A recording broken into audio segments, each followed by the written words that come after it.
ধানমন্ডির এক প্রদর্শনী হলেও যেন জীবন্ত হয়ে উঠেছে প্রাচীন আরব।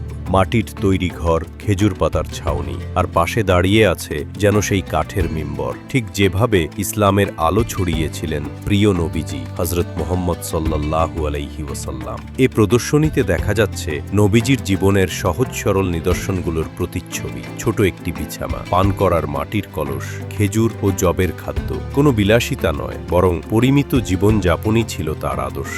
মদিনার সেই সময়টিতে নবীজি নিজের হাতে ঘর নির্মাণ করেছিলেন কাঁচা ইট আর খেজুর পাতায়। একদিকে তিনি নবী, রাষ্ট্রপ্রধান ও বিচারক, তবুও ছিলেন সর্বাধিক বিনয়ী মানুষ। প্রদর্শনীতে নবীজির ব্যবহৃত মিম্বরের অনুরূপ কাঠের আসনটি দেখে অনেকেই আবেগে আপ্লুত হচ্ছেন। সিম্পল জীবনযাপন করেছেন, আর আমরা কত ছোট জিনিসের পিছে জীবনে ছুটি। এটা দেখার পর আর অন্তর থেকে শুধুমাত্র দুনিয়ার যে খায়েশাত এটা অন্তত মুছে গেছে। কেউ কেউ বলছেন এ যেন সময়ের সেতু পেরিয়ে নবীজির যুগে ফিরে যাওয়া। প্রদর্শনীর আয়োজকরা জানালেন, তরুণ প্রজন্ম যেন জানতে পারে ইসলামের মূল দর্শন, সহজতা, বিনয় ও মানবতা। সেই উদ্দেশ্যেই এই আয়োজন। প্রাচীন আরবের সেই অনাড়ম্বর জীবনধারা মনে করিয়ে দেয় প্রকৃত উন্নতি বিলাসিতায় নয়, বরং সরলতায়। আর সেই শিক্ষা আজও সমান প্রাসঙ্গিক।